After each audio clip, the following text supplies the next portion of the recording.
सोचिए कि एक लड़की इंदौर से चल के प्रयागराज महाकुंभ में आती है, वो भी सिर्फ इसीलिए कि वो अपने खोए हुए प्यार को खोज सके, पा सके। जब वो वहाँ पर आती है, उसके खूबसूरती को देखकर एक सोशल मीडिया के जो कोई चैनल वाले होते हैं, उसकी वीडियो बनाकर सोशल मीडिया पर डाल देते हैं और वो वीडियो रातों रात वायरल हो जाती है। वो इतना वायरल हो जाती है कि पूरे भारत में लोग उसको जानने लगते हैं, उसको पहचानने लगते हैं, उससे मिलने आने लगते हैं। लेकिन वो हमेशा अपने प्रेमी के तलाश में रहती है। दरअसल उस लड़की के एक गलती से उसका प्रेमी इतना गुस्सा हो गया था कि वो छोड़कर भाग गया था। उस लड़की ने उसको ढूंढने की बहुत कोशिश की, लेकिन बाद में उसे पता चला कि वो लड़का नागा साधु बन गया है। और तब से ही वो लड़की हमेशा इस बात का पता लगाते रहती कि अभी कहाँ पर नागा साधुओं का जमघट लग रहा है। पिछले 1 साल से वो हर जगह पर जाती जहाँ पर नागा साधु जाया करते। उसको पता था कि जो महाकुंभ का मेला लगता है, इसमें लगभग सभी नागा साधु पहुँचते हैं और उसको उम्मीद थी कि इस महाकुंभ में उसका प्रेमी भी आएगा, अवश्य आएगा। दोस्तों, यही ढूंढने के लिए वो आती है और वो इसके साथ में ही माला भी बेचा करती थी, जिससे कि कुछ पैसा कमा ले। लड़की अपने प्रेमी को ढूंढने आई थी, उसका प्रेमी उसको मिल भी गया, लेकिन वो अपने प्रेमी को जिस स्थिति में देखी, अवाक रह गई। दोस्तों, क्या हुआ उसके बाद और क्या है पूरी कहानी जानने के लिए आपको मेरी ये वीडियो शुरू से अंत तक देखनी पड़ेगी। नमस्कार, प्रणाम। कहानी के इस एपिसोड में मैं सूरज राय आपका स्वागत करता हूं। अगर आप मेरे चैनल पर नए हैं तो प्लीज़ मेरे चैनल को सब्सक्राइब कर लें। कहानी मैं शुरू करूं इससे पहले मैं आप लोगों के लिए कुछ गुड न्यूज लेकर आया हूं। गुड न्यूज ये है कि अगर आपका स्पर्म या वीर्य 5 मिनट के अंदर निकल जाता है तो समझिए कि इसका मतलब है कि आपकी गर्लफ्रेंड या आपकी पत्नी आपसे संतुष्ट नहीं है, आप शीघ्र पतन के शिकार हैं। और इस बात का बहुत ज़्यादा चांस है कि आपकी पत्नी या आपकी गर्लफ्रेंड आपको धोखा अवश्य देगी। और इसमें आपकी गर्लफ्रेंड या आपकी पत्नी की गलती नहीं है, क्योंकि उसे जो चाहिए आप वो नहीं दे पा रहे हैं। ऐसी स्थिति में उसका चक्कर किसी ऐसे पुरुष से होने की संभावना बहुत अधिक हो जाती है जो उसको संतुष्ट कर पाए। आप इस चीज़ का इलाज नहीं कराते क्योंकि आपको लगता है कि इस चीज़ का इलाज संभव ही नहीं है, या फिर आपको लगता है कि इस चीज़ का इलाज अगर संभव है तो वो बहुत ज़्यादा खर्चीला होगा, क्योंकि एक सामान्य जो डॉक्टर हैं इस तरीके की रोग को ठीक करने में कम से कम 15 से 20 हज़ार रुपये की मांग करते हैं। लेकिन कितना अच्छा होगा अगर आप अपना इन सारी समस्याओं का इलाज खुद से कर लें, और वो भी सिर्फ 499 रुपये में। तो दोस्तों, मैं एक सेक्सुअल ट्रेनिंग प्रोग्राम लेकर आ रहा हूँ जिसमें टोटल 11 ट्रिक्स के बारे में बताया गया है। आपकी समस्या चाहे कितनी भी पुरानी हो, चाहे कितनी भी गंभीर हो, वो सारी समस्याएं 1 सप्ताह में आपको परिणाम देना शुरू कर देगी और आप अपने आप को बहुत ही बेहतर पाएंगे। उसमें 2 ऐसे मास्टर ट्रिक हैं जिस ट्रिक को जब आप करेंगे वो आपके सेक्स टाइमिंग को प्रथम दिन ही बढ़ा देगी। अगर आप इस सेक्सुअल ट्रेनिंग प्रोग्राम में शामिल होना चाहते हैं, इस वीडियो में जो पिन कमेंट है, सबसे ऊपर में जो कमेंट होगा उस पर आप क्लिक करके व्हाट्सएप नंबर है वहां से आप संपर्क कर सकते हैं, आपको पूरी जानकारी दे दी जाएगी। चलिए कहानी शुरू करते हैं। इंदौर से चलकर एक माला बेचने वाली लड़की प्रयागराज के कुंभ मेले में आती है। कुंभ मेले में वो माला बेचती थी जगह जगह पर, लेकिन उसकी निगाहें किसी न किसी को ढूंढती रहती थी। कई लोग इस चीज को भांप गए थे और वो उससे पूछते थे कि तुम माला तो बेच रही हो, लेकिन तुमको देखकर ऐसा लगता है कि तुम किसी को ढूंढ रही हो।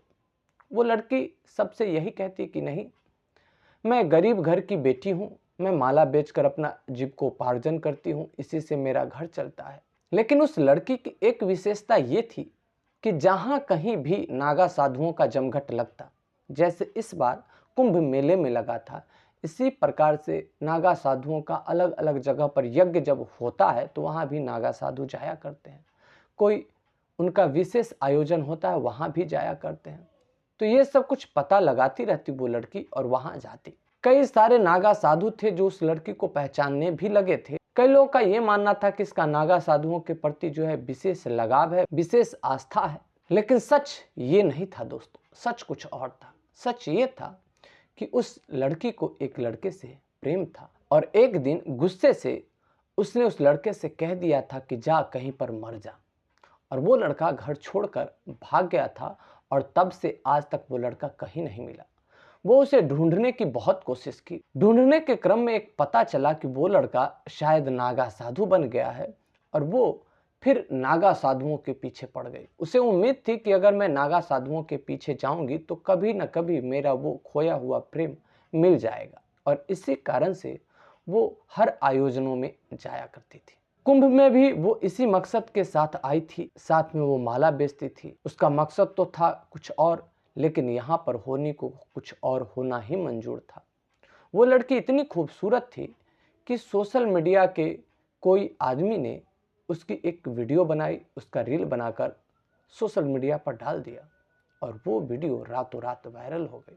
पूरे भारत में शायद ही कोई ऐसा आदमी होगा जिसने उस लड़की की रील न देखी होगी। जो भी लोग आते उसके साथ फोटो खिंचवाने की फिराक में रहते। अब उसका तो उस मेला में रहना दूभर हो गया था। वो जहां भी जाती भीड़ जमा हो जाती। अब वो जिस काम के लिए आई थी वो काम वो कर नहीं पा रही थी, अपने प्रेमी को ढूंढ नहीं पा रही थी।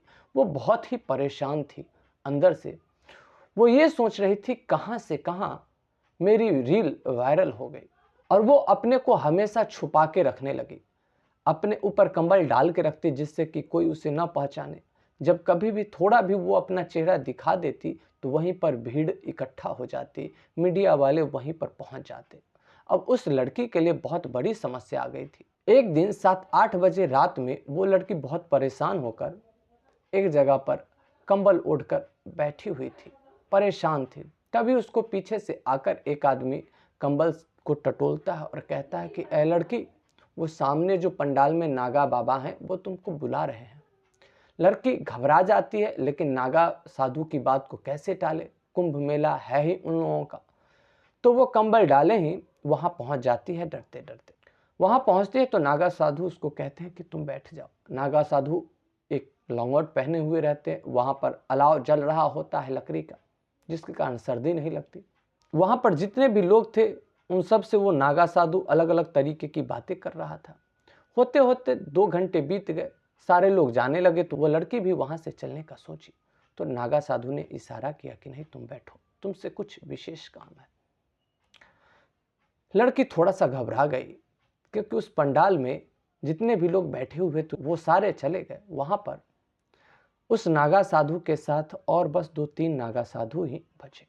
जब सारे लोग चले गए तो उस मेन जो नागा साधु था वो अन्य को इशारा देकर कहता है कि तुम लोग चले जाओ। वो जब चला जाता है तो लड़की और ज्यादा घबरा जाती है और कहती है कि बाबा मैं भी जा रही हूं। बाबा उसका हाथ पकड़ लेते हैं और कहते हैं कि नहीं, तुमको नहीं जाना है, तुम बैठो। लड़की किसी भी तरीके से वहां भाग तो जाना चाहती थी, लेकिन बाबा ने हाथ पकड़ रखा था, तो जाए कैसे, चिल्ला भी नहीं सकती थी। तो बैठ गए। फिर बाबा धीरे धीरे उसके नजदीक आए। लड़की और घबरा गई। लड़की ये सोचने लगी कि मैं कहां से कहां यहां आ गई। इससे पहले ही सोशल मीडिया पर वायरल होकर मैं परेशानी में पड़ गई हूं और मैं आ गई इस बाबा के चक्कर में। लड़की को लगा कि अब मेरे साथ कुछ अनहोनी होने वाली है और उसने अपनी आंखें बंद कर ली। लेकिन तभी उसको सुनाई दिया, नागा बाबा बोला कि बेटी, मैं जानता हूं कि तुम किस परेशानी में हो। मैं जानता हूं कि तुम माला बेचने इस मेला में नहीं आई हो, तुम अपने प्रेमी को ढूंढने आई हो। और मैं यह भी जानता हूं कि तुम्हारा प्रेमी कहां है और किस प्रकार से तुमसे मिलेगा। लेकिन मैं चाहता हूं कि तुम्हारी क्या कहानी है, पूरी कहानी तुम मुझे शुरू से अंत तक सुनाओ। नागा साधु के मुंह से ये बात सुनकर वो लड़की एकदम अवाक रह जाती है कि मैंने आज तक तो किसी को ये बताया ही नहीं कि मैं किस उद्देश्य से मेला में आई हूं, और ये कैसे जान गए। जरूर इनके पास कोई ना कोई ताकत है। और उसको उम्मीद हो गई कि अगर ये चाहेंगे तो मुझे मेरा खोया हुआ प्रेम मिल जाएगा। तब वो अपने दिल की पूरी बात, अपनी पूरी कहानी शुरू करती है और कहती है कि बाबा, मैं इंदौर की रहने वाली हूं। मेरे जो पिताजी एक सरकारी दफ्तर में प्यून थे और उनको सारे लोग प्रेम से सिंह जी कहते थे। उसी दफ्तर में एक नौजवान बड़ा बाबू आता है जिसकी उम्र 25-26 साल थी। नियम के हिसाब से मेरे पिताजी उस बड़ा बाबू को सर सर कहा करते थे, तो वो बड़ा बाबू मेरे पिताजी से बोले कि देखिए सिंह जी, आप मुझे सर मत कहा कीजिए, आप चाहें तो आप मेरे नाम में ही जी लगा दीजिए।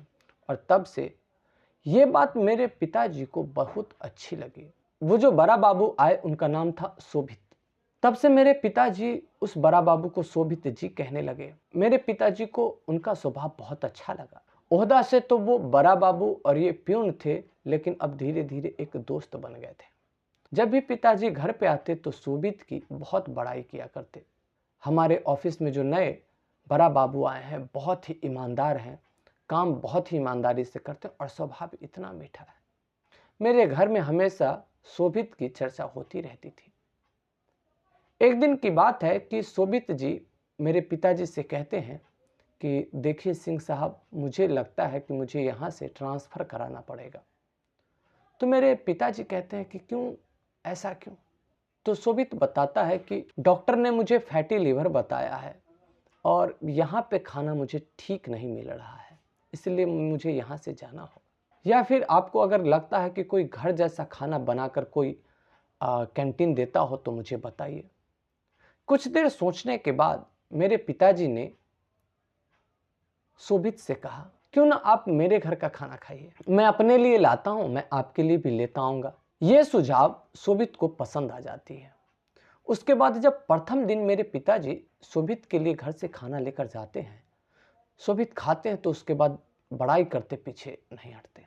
कहते हैं कि सिंह साहब, मैंने खाना तो बहुत खाया लेकिन आज तक ऐसा खाना नहीं खाया। कितना बढ़िया खाना बना है, एकदम देसी स्टाइल में। किसने बनाया?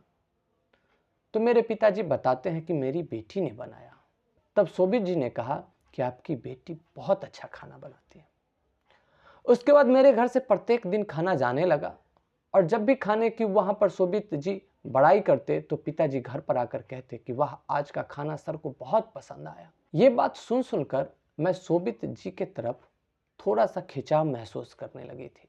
एक दिन की बात है कि मेरे पिताजी को कहीं जाना था तो वो छुट्टी ले लिए, लेकिन मुझे कह के गए कि ऑफिस में सर के पास खाना पहुंचा देना। मैं चली गई पहुंचाने। जब मैं वहां गई और उस आदमी को देखी तो मैं देखती रह गई। पर्सनालिटी इतना बढ़िया कि उसके सामने हीरो फेल हो। जी हजूरी करने वालों की आगे और पीछे कतार लगी हुई है और फिर भी उसका स्वभाव इतना सौम्य, कह नहीं सकते। जितनी उसकी खातिरदारी हो रही थी उतना में तो किसी को भी घमंड हो जाए, लेकिन उस आदमी के चेहरे पर एक घमंड की लकीर तक नहीं थी। और यही देखकर मैं उस आदमी के ऊपर फिदा हो गई। मैं मन ही मन उसको अपना दिल दे दी। मैं खाना लेकर पास पहुंची तो वो एक बार मेरे तरफ देखे और फिर बोले, अच्छा आप सिंह साहब की बेटी हो, आप ही खाना बनाती हो, बहुत अच्छा बनता है, मुझे बहुत पसंद आता है। इस तरीके से जो शोभित जी ने मुझसे बात की वो बातें मेरे दिल तक उतर गई। मैं वहाँ से तो चली आई, लेकिन उनकी बातें हमेशा मेरे कानों में गूंजती रही। और उसके बाद मैं किसी न किसी बहाने ऑफिस में जाने लगी, छुप छुप के उनको देखने के लिए। वैसे मुझे पता था कि मेरी इतनी औकात नहीं है कि मैं शोभित जी को मिल पाऊँ, शोभित जी मुझे मिल जाएं या वो मुझसे प्रेम करने लगे, लेकिन मैं दिल के हाथों मजबूर थी। मैं उनको देखे बिना मुझे चैन नहीं आता था और जिसके कारण मैं किसी न किसी बहाने ऑफिस चली जाती। लेकिन पता नहीं कैसे दिल की बातें दिल तक पहुंच ही जाती है और मेरे दिल की बातें भी शोभित जी तक पहुंच गई। उनको एहसास हो गया और एहसास ही नहीं हुआ, देखते देखते उनके मन में भी मेरे लिए प्रेम जग गया। मन ही मन मैं भी उन्हें चाह रही थी, वो भी चाह रहे थे, लेकिन अब तक मेरी एक दूसरे से कोई बातचीत नहीं हुई थी इस टॉपिक पर। एक दिन मेरा बर्थडे आता है और उस बर्थडे को मेरे पापा शोभित जी को इनवाइट करते हैं मेरे घर पे। शोभित जी भी मेरे घर पे आते हैं और मैं पूरा हिम्मत बांध के रखती हूँ कि आज चाहे कुछ भी हो मैं अपने दिल की बात कह ही दूंगी। बर्थडे सेलिब्रेट हो रहा था, केक वेक कटी और सबको खाना खिलाना था। उस समय मेरे कमरे में अकेले शोभित जी रह गए। सारे लोग इधर उधर चले गए। तब मैं ये सोची कि अब जो भी होगा देखा जाएगा, और हिम्मत करके बोली कि मैं आपसे प्रेम करने लगी। शोभित जी ने भी अपने दिल की बातें कह दी। उन्होंने भी कहा कि मैं भी तुमसे प्रेम करने लगा हूँ, लेकिन कहने में मुझे भी संकोच हो रहा था। अच्छा हुआ कि तुमने शुरुआत कर दी। और उसके बाद फिर हम दोनों के बीच बातचीत शुरू हो गई और धीरे धीरे ये प्रेम परवान चढ़ता चला गया।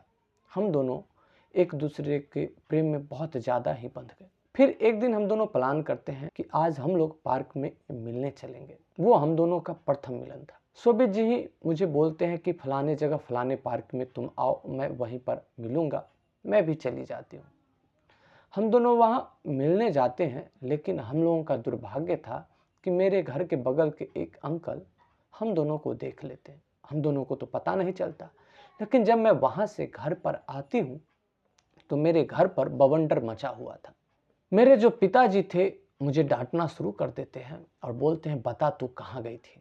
मैं बोली कि मैं कहीं नहीं गई थी, मैं अपने सहेली के घर पर गई थी। फिर पिताजी मुझसे बोलते हैं कि झूठ मत बोलो, मुझे पता है कि तू पार्क में गई थी। मेरा और शोभित जी का साथ का एक तस्वीर उस बगल वाले अंकल ने मेरे पापा को भेज दी थी। वो तस्वीर मुझे पापा ने दिखाया। अब मेरे पास कहने के लिए कुछ नहीं था।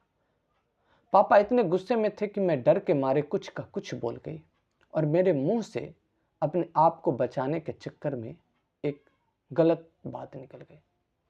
मैंने पापा से कह दिया कि वो जो आपके शोभित जी हैं वो मुझे ब्लैकमेल करते हैं, वो मेरे साथ ज़बरदस्ती करना चाहते हैं, और मैं वही समझाने पार्क में उनको गई थी। ये बात जब मेरे पापा सुने वो एकदम गुस्से से लाल हो गया। वैसे भी वो बहुत गुस्से वाले थे, उनसे गुस्सा बर्दाश्त नहीं होता।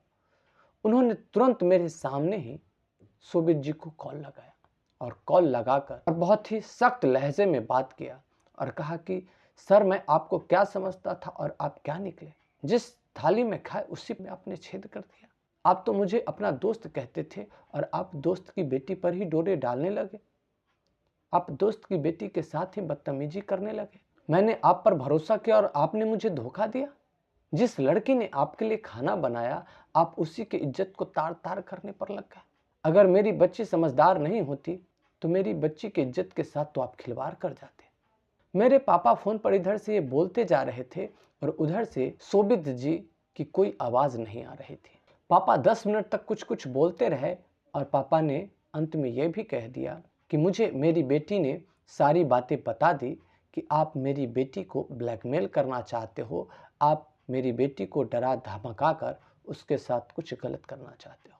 इतना कहकर मेरे पापा ने कॉल कट कर दिया। ये सारी बातें मेरे सामने हो रही थी और ये सारी बातें जब मैं सुन रही थी तो मुझे बहुत दुख हो रहा था, लेकिन फिर भी मुझे ऐसा लग रहा था कि जब मैं सामने जाऊंगी तो मैं सारी सच्चाई बता दूंगी, मैं शोभित को बता दूंगी कि मैं डर गई थी और उसको उम्मीद थी कि अगर मैं जब बताऊंगी तो वो मेरी बातों को समझेगा। पापा के वहाँ से जाने के बाद मैं बहुत कोशिश की कॉल लगाने की, लेकिन हर बार मोबाइल स्विच ऑफ आ रहा था। फिर मैं सोची कोई बात नहीं, कल ऑफिस में जाकर ही बताऊंगी।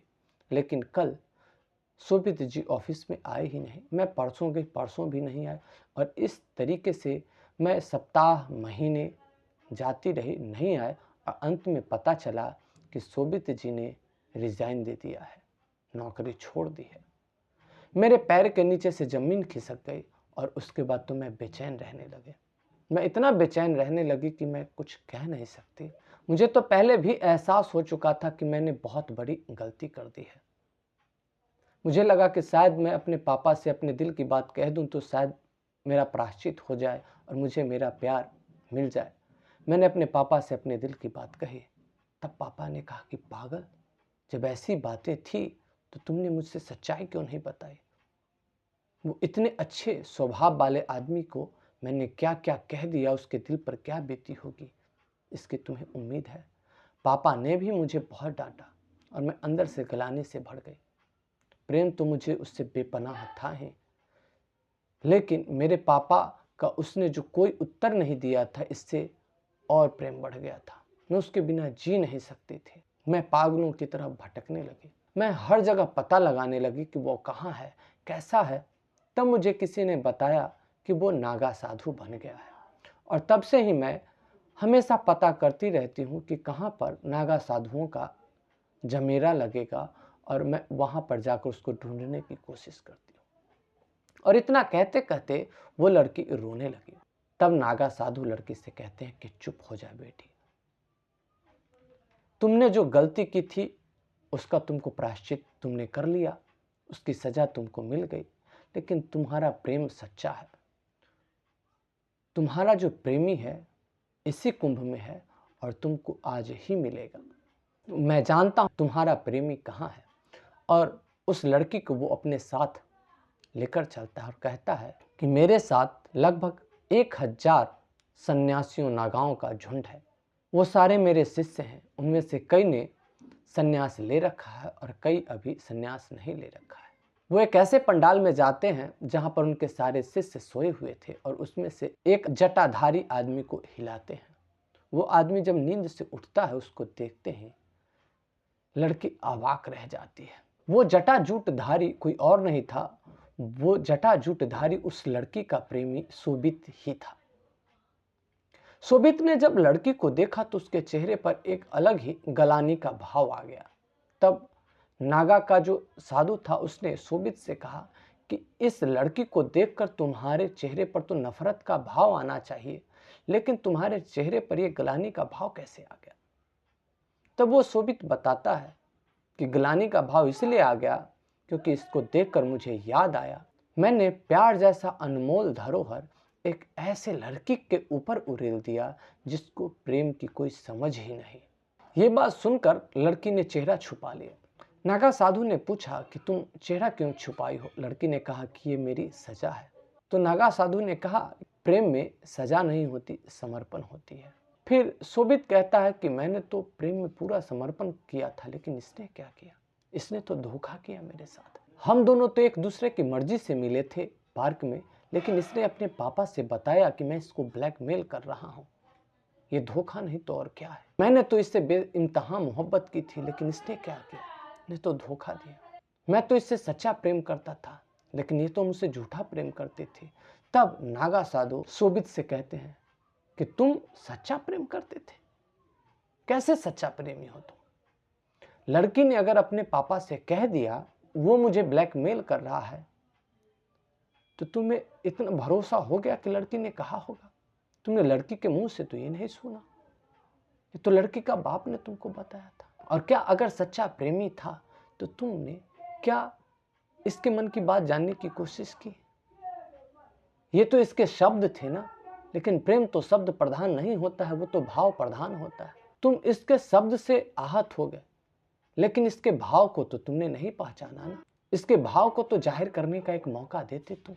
तब सोबित बोला कि ये मुझसे प्रेम नहीं की, ये मेरे पैसे से, मेरे नौकरी से प्रेम की थी। तब वो नागा साधु सोबित से कहता है कि मैंने मान लिया कि ये तुम्हारे नौकरी और पैसे से प्रेम की, तो उस समय तो ये सब कुछ था तुम्हारे पास, लेकिन आज तो तुम्हारे पास न नौकरी है न पैसा है, फिर भी ये तुम्हें पागलों की तरह क्यों पिछले 1 साल से ढूंढ रही है।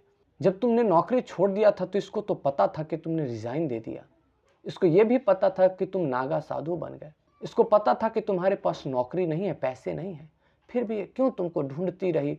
हर वैसे जगहों पर गई जहां इसको लगता था कि तुम मिल जाओगे। एक जवान लड़की किसी के पीछे इस तरीके से भागती है, वो भी तब जब तुम्हारे पास न पैसा हो न कोई नौकरी हो, तो वो प्यार नहीं है, वो झूठा प्यार है। हाँ, ये मैं मानता हूं कि इससे एक गलती हो गई, तो क्या प्रेम में माफी का कोई जगह नहीं होता। फिर अंतिम में नागा साधु एक बात कहते हैं कि तुम दुनिया का दुख देख के सन्यास की तरफ भागे हो, जाओ पहले दुनिया का सुख देखो और उसके बाद जब सुख से मन उपराम हो जाए तब आना, तब यहां भी तुम्हारे लिए मंगल होगा। नहीं तो तुम दुनिया से भगोरे बनकर आओगे तो फिर यहाँ का कष्ट देखकर तुम यहाँ से भी भगोरे बन जाओगे। नागा साधु के उपदेश के बाद वो लड़का उस लड़की के साथ खुशी खुशी वहाँ से चल देता है और फिर एक नए जीवन की शुरुआत करता है। दोस्तों, कैसी लगी आपको ये कहानी, आप हमें कमेंट में ज़रूर बताइएगा। जब भी आप कमेंट करें तो कमेंट में आप अपना नाम अवश्य लिखें। आपने मेरी वीडियो को अंत तक देखा, इसके लिए आपका शुक्रिया। फिर मिलते हैं अगली वीडियो में।